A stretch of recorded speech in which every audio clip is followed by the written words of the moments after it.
خطیب اہل بیت، خطیب بے مثال، لسان ادب، حجت الاسلام، عالی جناب مولانا معراج منگلوی صاحب۔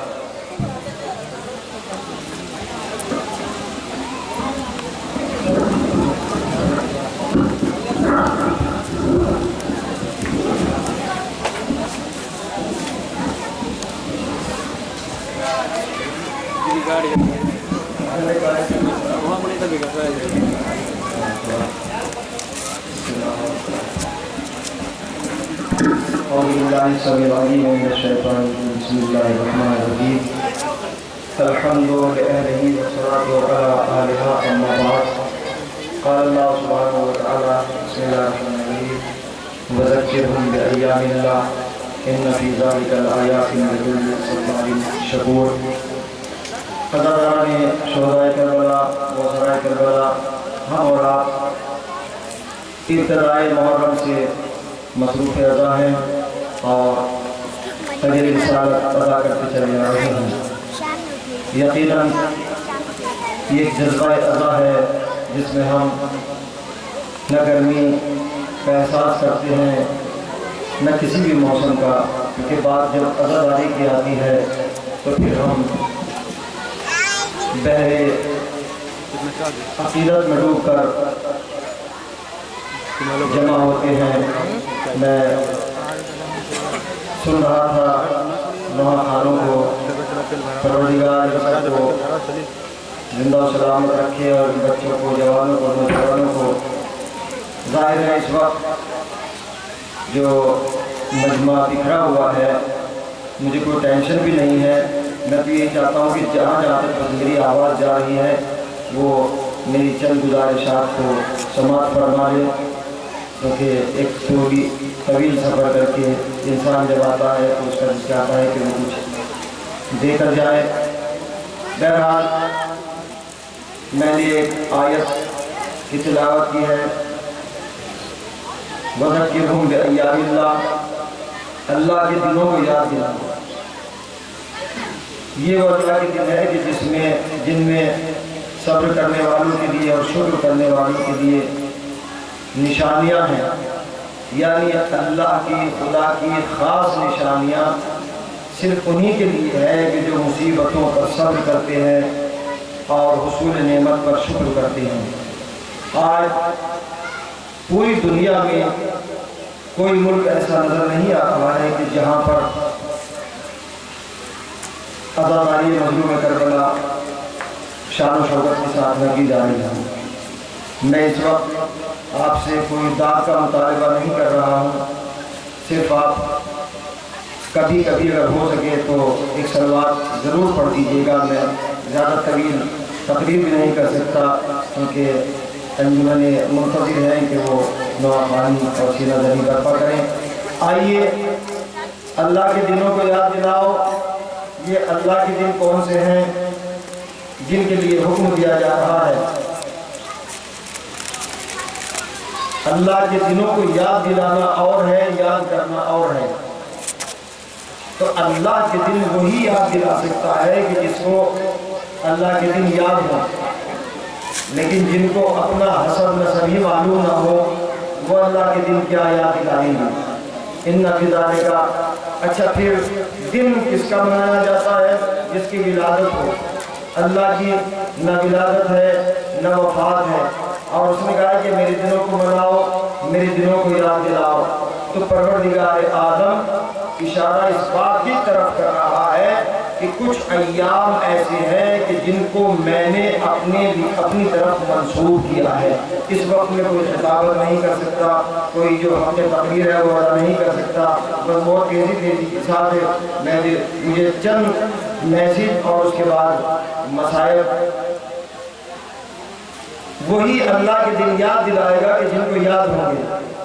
اب چونکہ میں کلیر شریف اور دیوبند شریف کے درمیان میں رہتا ہوں، مجھے معلوم ہے، میں نے بہت سی جگہوں پر دیکھا ہے، ایک آپ کے علاقے میں کچھوجا شریف بھی ہے، کچھوجا شریف شاید اسی علاقے میں ہے، تو وہاں پہ بھی بہت بڑا اجتماع ہوتا ہے، کلیر میں بھی اجتماع ہوتا ہے، اجمیر میں بھی ہوتا ہے، بہت سی جگہوں پر ہندوستان میں میں نے دیکھا بڑے بڑے اجتماع ہوتے ہیں اللہ والوں کے، تو میں تو یہی کہتا ہوں کہ جو اللہ والے ہیں وہی حسین والے ہیں، جو حسین والے ہیں وہ اللہ والے ہیں، اس لیے کہ اللہ حسین سے جدا نہیں، حسین اللہ سے جدا نہیں ہے۔ آج میں تو یہی چاہتا تھا کہ کچھ افراد میرے سامنے عزادار موجود ہوں اور بہرحال مائک کے ذریعے میری ان تک آواز پہنچ رہی ہوگی۔ آئیے پہلے میں 2 منٹ کے اندر کچھ اللہ کے دن آپ تک پہنچا دوں۔ 12 وفات اللہ کا دن، یہ الگ بات ہے کہ امت مسلمہ آج تک یہ طے ہی نہ کر پائی کہ اس دن خوشی منائی جائے یا غم منایا جائے۔ 17 ربیع الاول اللہ کا دن، 17 ربیع الثانی اللہ کا دن، 20 جمادی الثانی اللہ کا دن، 3 جمادی الثانی اللہ کا دن، 1 رجب اللہ کا دن، 3 رجب اللہ کا دن، 5 رجب اللہ کا دن، 9 رجب اللہ کا دن، 11 رجب اللہ کا دن، 13 رجب اللہ کا دن، 28 رجب اللہ کا دن۔ آپ حضرات کیونکہ پڑھے لکھے ہیں، ہر ایک دن میں ایک تاریخ آپ کے پیش نظر ہے۔ 13 رجب اللہ کا دن، 28 رجب اللہ کا دن، 1 شعبان اللہ کا دن، 3 شعبان اللہ کا دن، 4 شعبان اللہ کا دن، 6 شعبان اللہ کا دن، 11 شعبان اللہ کا دن، 15 شعبان اللہ کا دن، 15 رمضان اللہ کا دن، 21 رمضان اللہ کا دن، 27 رمضان اللہ کا دن، یوم عید الفطر اللہ کا دن، یوم عید الاضحیٰ اللہ کا دن، 18 غدیر اللہ کا دن، 24 ذی الحجہ اللہ کا دن۔ ایک دن دوسرے دن پر فضیلت رکھتا ہے۔ ہفتے میں جتنے بھی دن ہوتے ہیں جمعہ ان ہفتے کے دنوں پر فضیلت رکھتا ہے۔ ان الجمعہ سید الایام، جمعہ تمام ہفتے کے دنوں کا سردار ہے، لیکن سال میں کچھ ایام ایسے ہیں کہ جو ایک دن پر فضیلت رکھتے ہیں۔ تو حضور 18 غدیر اللہ کا دن ہے، یوم عید مباہلہ اللہ کا دن ہے، تو پھر اس دن کو یاد کیا جائے جو تمام دنوں پر فوقیت پا گیا، جو تمام دنوں پر فضیلت پا گیا۔ وہ کون سا دن ہے کہ جس میں انسانیت بھی بچ گئی، جس میں شریعت بھی بچ گئی، جس میں اسلام بھی بچ گیا، جس میں ایکتا بھی بچ گئی، جس میں اکھنڈتا بھی بچ گئی۔ آؤ در حسین پہ دنیا کے غم زدوں، ٹوٹے ہوئے دلوں کا سہارا حسین ہے۔ یہ کہہ کہ حضور نے چھوڑ دیا فوج شام کو، طوفان ہے یزید کا نعرہ حسین ہے۔ کاغذ کی کشتیوں میں ہے فتووں کے قافلے، کاغذ کی کشتیوں میں ہے فتووں کے قافلے، لے جائے گا بہا کے وہ دھارا حسین ہے، لے جائے گا بہا کے وہ دھارا حسین ہے۔ اور کوثر بقول جوش وہ دن بھی قریب ہے، ہر قوم یہ کہے گی ہمارا حسین ہے۔ سلامت رہیں، آباد رہیں، شاد رہیں۔ بی بی سیدہ آپ کی اس محنت کو قبول فرمائے۔ آپ اس موسم میں، اس عالم میں اذیتیں برداشت کر رہے ہیں، کیوں؟ اس لیے کہ ہم اذیت برداشت نہ کریں گے تو کون کرے گا، ہم لوہے نہ پڑھیں گے تو کون پڑھے گا، ہم مرثیہ خوانی نہ کریں گے تو کون کرے گا۔ اجر رسالت کی ذمہ داری تو ہمارے اوپر ہے۔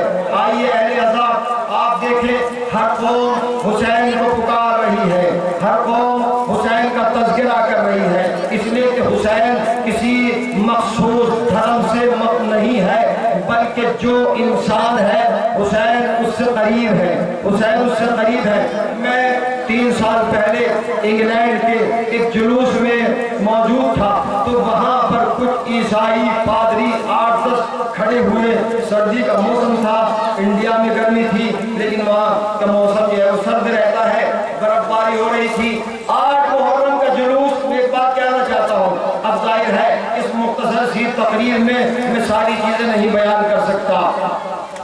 8 محرم کے جلوس میں وہ عیسائی پادری، ان کے ہاتھ سینوں پر تھے، 5000 کا مجمع ہے۔ میں نے کہا لوگوں سے کہ میں چاہتا ہوں کہ ان لوگوں سے بات کی جائے، میری بات ہوئی، گفتگو ہوئی، تو میں نے ان سے یہی پوچھا کہ آپ اس سردی کے موسم میں یہاں پر کیوں زحمت کر رہے ہیں، یہ کام تو قادری کہتے ہیں جو عیسائیوں کے عالم ہیں، وہ کہتے ہیں کہ آپ نے درست نہیں کہا، اس لیے کہ جلوس اس کا ہے کہ جس نے انسانیت کو بچایا ہے، جس نے محبتوں کو بچایا ہے۔ آج یہ ہمارا وجود صرف حسین کے ذریعے سے ہے، لہٰذا ہم یہاں پر جو کھڑے ہوئے ہیں، جس طرح آپ ماتم کر رہے ہیں، جلوس عزا برآمد کر رہے ہیں، ہمارا بھی فریضہ ہے۔ تو یہاں پر ایک بات کہنا چاہتا ہوں، عیسائیوں کی سمجھ میں تو حسین آ گئے، وہابیت آج تک نہ سمجھ پائی کہ حسین کون ہے۔ 13 سال پہلے میں جرمنی میں تھا، وہاں پر میں محشر پڑھ رہا تھا، وہاں ایک انگریز جس نے اسلام کو قبول کیا تو وہ نعرے بلند کر رہا تھا جب بھی، بہرحال یا حسین، میں اس کے لینگویج سے تو واقف نہیں تھا، لیکن نام حسین میں کتنی تاثیر ہے کہ ہر انسان سمجھ جاتا ہے۔ وہ نعرے بلند کر رہا تھا، میں نے اس سے مجلس کے بعد ملاقات کی، پوچھا تو وہ کہتا ہے کہ میں نے مذہب حق کو قبول کیا ہے، اور یہ نہیں ہے کہ صرف جلوسوں کو دیکھ کر، مجلسوں کو سن کر نہیں، بلکہ میری ریسرچ ہے، میری تحقیق ہے، جس کی بنا پر میں نے اسلام کو قبول کیا ہے۔ سنیے گا اس انگریز کا نظریہ کیا ہے، میں ساری باتیں نہیں کر سکتا اس وقت۔ وہ انگریز، میں نے اس سے پوچھا یہ بتائیے کہ امام حسین کے بارے میں آپ کا نظریہ کیا ہے، امام حسین کو آپ کیسا سوچتے ہیں؟ تو وہ نون مسلم انگریز کہتا ہے کہ میں ساری باتوں کو سمیٹ کر ایک جملے میں ساری باتیں کہنا چاہتا ہوں۔ وہ کہتا ہے کہ اگر کسی آدمی کو انسان بننا ہے تو وہ حسینی بن جائے۔ انگریز کی سمجھ میں تو حسین آ گئے، اگر کسی آدمی کو انسان بننا ہے تو وہ حسینی بن جائے۔ آئیے آج دنیا میں ہمیں سمجھنا ہوگا کہ ہم عزاداری کر رہے ہیں، لیکن عزاداریوں میں خلوص ہونا چاہیے، عزاداریوں میں اتفاق ہونا چاہیے۔ عزاداری کو فروغ تبھی ملے گا جب ہمارے اندر محبتیں پیدا ہوں گی۔ الحمدللہ، سبحان اللہ، ماشاءاللہ۔ میں ایک بات کہنا چاہتا ہوں، اس وقت کیونکہ میں نے 11 ملکوں کا باقاعدہ طور پر سفر کیا ہے اور مجھے معلوم ہے، مجھے تجربہ ہے۔ آپ دیکھیں ہر سال مکے کی زمین پر ہر سال عازمین حج جاتے ہیں تو ان کی تعداد صرف 35 لاکھ ہوتی ہے۔ یا کیونکہ میں جانتا ہوں، میں حج کمیٹی کا ایک ممبر ہونے کی حیثیت سے بھی کہہ رہا ہوں کہ ورلڈ سے حضور شوکت صاحب آپ کو معلوم ہوگا کہ 35 لاکھ یا 34 لاکھ، میں 10 لاکھ اپنی طرف سے بڑھاتا ہوں، 40 لاکھ 45 لاکھ مملکت سعودیہ ویزا ایشو کرتی ہے آل ورلڈ، پوری دنیا سے۔ اگر 8-10 لاکھ عازمین حج وہاں پر پہنچ جائے، جہاں تک میری آواز جا رہی ہے، تو پھر گورنمنٹ پریشان ہو جائے گی کہ نہیں، ہمارے پاس ہوٹلوں میں اتنی جگہ نہیں ہے، ہمارے پاس اتنا کھانا نہیں ہے، ہمارے پاس اتنا پانی نہیں ہے کہ ہم اتنے 10 لاکھ اور عازمین حج کو بلا سکیں۔ تو یہاں پر عالم فقر میں کہنا چاہتا ہوں، سلام کرو حسین کو، سلام کرو حسین کو۔ حسین محافظ کعبہ بھی ہے، حسین محافظ حرمت کعبہ بھی ہے۔ میں نے ایک جملہ کہا ہے، حسین محافظ حرمت کعبہ بھی ہے۔ شاید میری بات میں نے کل بھی عرض کیا تھا، پرسوں بھی ذکر کیا تھا، میں مسلسل ذکر کرتا چلا آ رہا ہوں۔ میں آپ سے ایک سوال کرنا چاہتا ہوں، تھوڑی دیر کے لیے آپ کی بیداری چاہتا ہوں، آپ اسٹرونگ ہیں تو شاید میری بات پہنچ جائے۔ آپ یہ دیکھیے، مکہ شہر بڑا ہے یا کربلا شہر بڑا ہے؟ میں نے معائنہ کیا، مکے کا بھی جا کر کربلا کا بھی، کربلا شہر چھوٹا ہے، مکہ شہر بڑا ہے۔ میں ایک بات عرض کرنا چاہتا ہوں مائک سے کہ ہم پوری دنیا میں سب سے کم ہیں، توجہ چاہو، ہم پوری دنیا میں سب سے کم ہیں، لیکن سچائی یہ ہے کہ سب سے کم ہو کر بھی سب سے زیادہ ہے۔ تھوڑا سا انصاف بول جائے ذرا، سب سے کم ہو کر بھی ہم سب سے زیادہ ہیں۔ میرے بھائی بات کہنا چاہتا ہوں، سپر پاور طاقتیں سینکڑوں فرقوں کو نہیں جانتی، ایک ہی فرقہ ہے جو ہائی لائٹ ہے، وہ حسینیوں کا فرقہ ہے۔ یہ کیوں ہے؟ اس لیے کہ اس کا تعلق کربلا سے ہے، اس کا تعلق کربلا سے ہے۔ کاش کہ میرے پاس وقت ہوتا، لیکن مجھے مصائب پڑھنا ہے چند منٹ اور آپ کو ماتم کرنا ہے۔ بس بی بی سیدہ آپ کی اس عزا کو قبول فرمائے۔ میں لاسٹ میں ایک بات کہنا چاہتا ہوں، مکہ شہر بڑا ہے، کربلا شہر چھوٹا ہے، لیکن بات قابل غور یہ ہے، دیکھیے ورلڈ ریکارڈ جتنے ہمارے پاس ہیں امت مسلمہ کے پاس نہیں ہے۔ سب سے بڑا اجتماع بھی ہمارے پاس، سب سے بڑی نماز جماعت بھی ہمارے پاس، سب سے بڑے دسترخوان بھی ہمارے پاس۔ مکہ شہر بڑا ہے، لیکن مکہ 40 لاکھ سے زیادہ برداشت نہیں کر سکتا۔ کربلا شہر چھوٹا ہے، لیکن کربلا کی زمین پر 5 سال پہلے 4 کروڑ کیسے آزادار آ گئے، اور اس کے بعد پھر تعداد بڑھتی گئی۔ اب میں ایک بات کہہ رہا ہوں، ہو سکتا ہے 2-4 روز کے بعد آپ کو ایسی خبر مل جائے کہ آدم سے لے کر آج تک سب سے بڑا ورلڈ ریکارڈ انشاءاللہ آپ کو خبر مل جائے گی، آنے والا ہے۔ کربلا کی زمین پر سب سے بڑی تعداد اس سال سننے میں آ رہی ہے، ورلڈ ریکارڈ۔ سبحان اللہ، سبحان اللہ، عجیب بات ہے۔ اور سب سے بڑا دسترخوان لگتا ہے نجف سے لے کر کربلا تک، کسی کے ہاتھ میں روٹی ہے، کسی کے ہاتھ میں دودھ ہے، کسی کے ہاتھ میں پانی ہے، کسی کے ہاتھ میں کھجورے ہیں۔ اگر تھوڑا سا بول جائے میری طاقت میں اضافہ ہو جائے گا۔ سبحان اللہ، یہ کائنات کا سب سے، کیونکہ میرے پاس 5 دسترخوان، میرے پاس وقت نہیں رہا ورنہ میں آپ کے سماعتوں کے حوالے کرتا۔ بس ایک دسترخوان ہے کہ جو دور حاضر کا نام حسین پر، جس کی لمبائی 72 یا 74 کلومیٹر نجف سے لے کر کربلا تک، نجف سے لے کر کربلا تک، سبحان اللہ، سبحان اللہ، کوئی روٹی لیے ہوئے ہے، کوئی دودھ لیے ہوئے ہے، کوئی کچھ شے لیے ہوئے ہے۔ کربلا سے نجف تک دنیا کا سب سے بڑا دسترخوان۔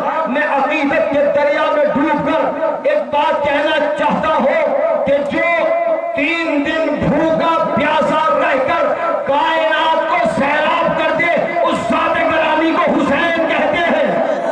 ماشاءاللہ، اس ذات گرامی کو حسین کہتے ہیں۔ اسی لیے تو علامہ اقبال کہہ کر چلے گئے، مجھے نہیں معلوم ان کا نظریہ کیا رہا ہوگا، کہ بیاں سر شہادت کی اگر تفسیر ہو جائے، مسلمانوں کا کعبہ روزہ شبیر ہو جائے۔ ایک سلوات پڑھ سکتے ہیں آپ اگر ہو تو؟